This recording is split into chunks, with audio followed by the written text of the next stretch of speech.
Hola chicos, ¿se acuerdan de mí? Marina Valdi, soy la profesora de química, ¿me recuerdan? ¿Cómo la están pasando?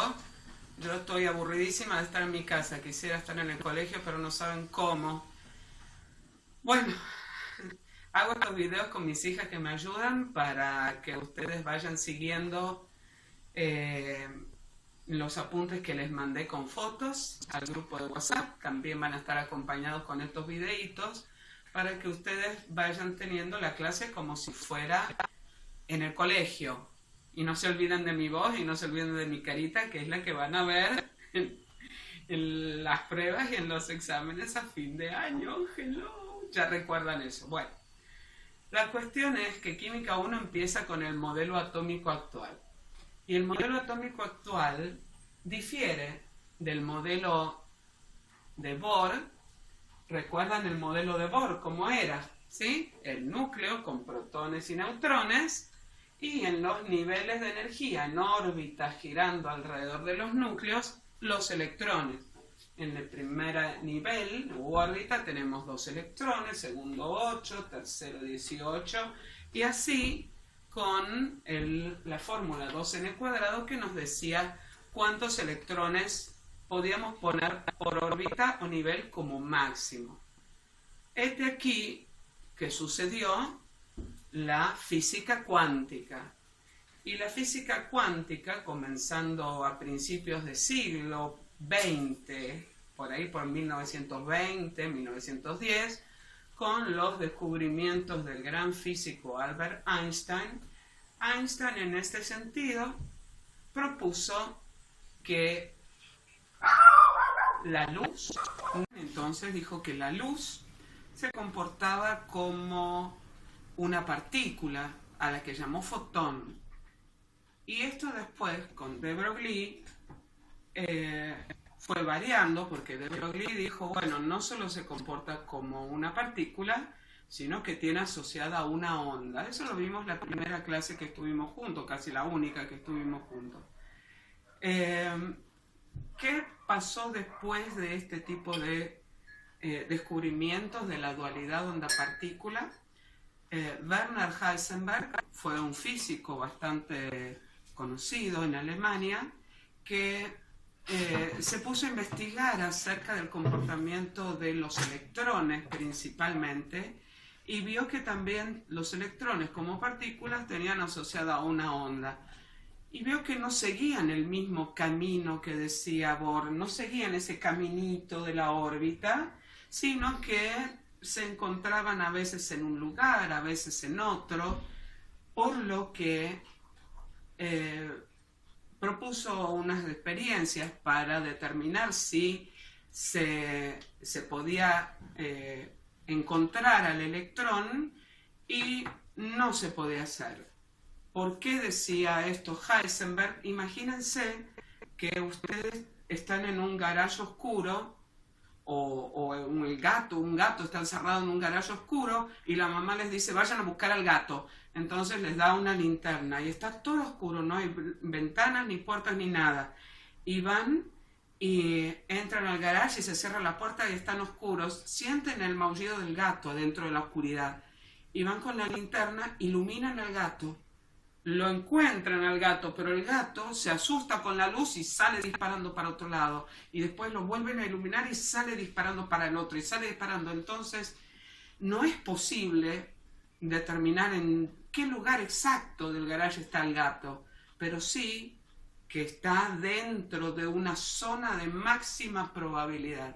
Esa zona de máxima probabilidad, dentro del ejemplo, sería el garage. Entonces Heisenberg dijo, si lo iluminamos al electrón para determinar su posición, no podemos determinar al mismo tiempo la velocidad, porque el electrón adquiere energía y aumenta su velocidad. Entonces ya no se habla de ese caminito de Bohr, ya no, sino de una zona de máxima probabilidad tridimensional donde puede encontrarse el electrón. Entonces, de ahí surgió otro científico, Erwin Schrödinger. Schrödinger está en el apunte, así no se no se pierden, este señor propuso una ecuación matemática para describir la zona del espacio donde podía encontrarse el electrón. Y esta ecuación matemática que le dio como resultado para el átomo de hidrógeno, le dio la ecuación matemática de una esfera. Entonces, el electrón ya no podía, si este era el núcleo, el electrón ya no se encontraba en una órbita girando como tontito así alrededor del Sol, sino que podía encontrarse en cualquier lugar dentro. Estos puntitos son la posición en que podía encontrarse el electrón. Esos puntitos daban tridimensionalmente la forma de una esfera. Ya no es una órbita donde se puede encontrar el electrón, sino una esfera. Y a esa zona del espacio donde existe la mayor probabilidad de encontrar el electrón se le llama orbital. Orbital. Ya no órbita de Bohr, ni nivel energético, sino orbital. Cada orbital puede albergar como máximo dos electrones. Por eso en la comparación, Bohr decía que en el primer nivel de energía, que ahora va a ser un orbital, en el primer nivel había dos electrones. ¿Bien? Ok, bueno, no sé si está bien o no, pero como no me responden, yo sigo. También se determinó que los orbitales eran de diferente tipo. Podían ser orbitales esféricos o podían ser orbitales de tamaño, de la forma de un doble lóbulo, así, o podían ser de diferentes formas. Se determinó luego se determinó que existen diferentes tipos de orbitales. Bueno, los orbitales, los diferentes tipos de orbitales, se los llamaron S por sharp, que en inglés significa afilado. No tengo ni idea por qué le pusieron eso, así que no me pregunten. Se llaman así. P, principal. Si es el principal debería ser primero, pero no, le pusieron principal a eso. D, diffuse. Creo que va con 2F, pero no sé mucho de inglés. Capaz que 2. Bueno, no sé. No sé si son 2F o 2S. Bueno, lo que sea. F, fundamental.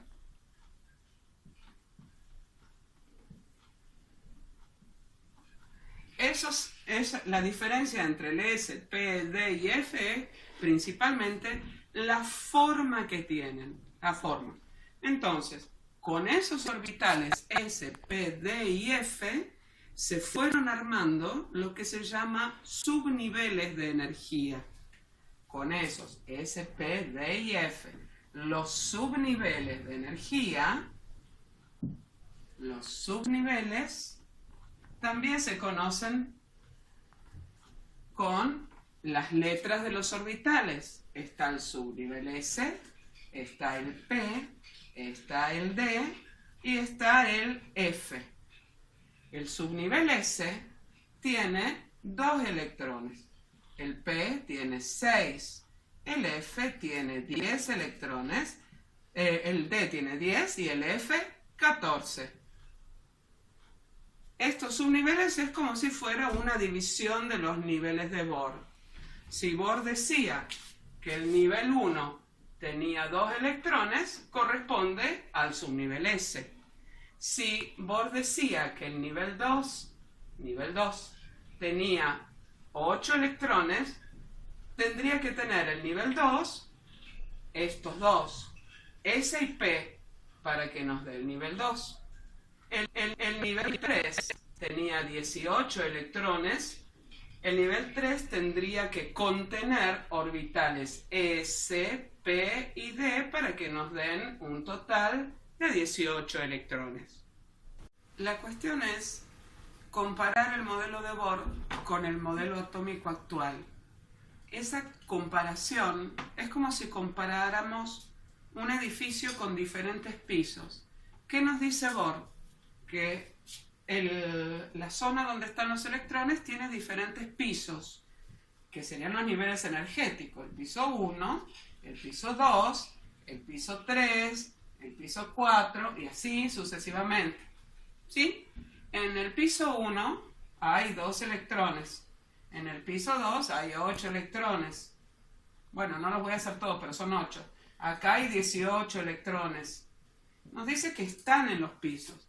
En el modelo atómico actual, lo que tiene de diferente con el de Bohr, que también dice que los electrones se encuentran en niveles de energía, pero esos niveles de energía están separados en subniveles. Entonces aquí el piso 1 tendría un departamentito con 2 electrones, ¿sí? Igual que el de Bohr.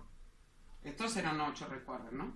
En el piso 2 tendríamos un departamentito con 2 electrones y otro departamentito más grande que contiene 6 electrones. Serían los 8 que dice Bohr. En el piso 3 tendríamos un departamentito con 2 electrones, otro con 6 electrones y otro con 10 electrones, ¿sí? A esos departamentitos se los denomina subniveles. Y los subniveles que tenemos para el nivel 1 es solamente S.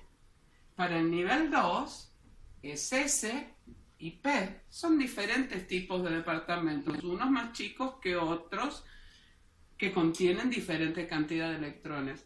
Aquí tenemos S, P y D. Y aquí tendríamos S, P, D y F, que nos daría un total de los 32 electrones que hay en el nivel 4. Esa es la diferencia fundamental, que Bohr habla solamente de pisos o niveles energéticos y el modelo atómico actual nos dice que los electrones no solamente están en niveles energéticos, sino en subniveles. Bueno, la cuestión aquí, si seguimos con la analogía del edificio con los pisos y los departamentos, fíjense que este departamentito S, donde van los electrones, es chiquito, solo alberga 2 electrones. Este S del segundo piso también alberga 2 electrones. Este P alberga 6. Pero para albergar los 6 electrones, los electrones no pueden convivir más de 2 juntos. Entonces, este departamento de 6 electrones lo dividimos en 3 para que haya en total 6 electrones, pero 2 acá, 2 acá y 2 acá, como si fueran dormitorios dentro de los departamentos. En el tercer piso habría departamentos con un dormitorio, con 3 dormitorios para albergar 6 electrones y con 5 dormitorios para albergar 10 electrones. A esos dormitorios es lo que se llama orbital. Entonces, si lo representamos con una casilla cuántica, el nivel S sería un cuadradito con 2 electrones y el electrón lo representamos con una flechita y otra flechita. Esto lo vamos a ver más adelante. Una flechita mirando hacia arriba y otra flechita mirando hacia abajo para distinguir que son diferentes electrones. Esos serían los subniveles S. Los P serían los 3 dormitorios con un electrón, otro electrón, otro electrón y otro, y otro, y otro. En total son 6. ¿Sí? Estos serían el subnivel P.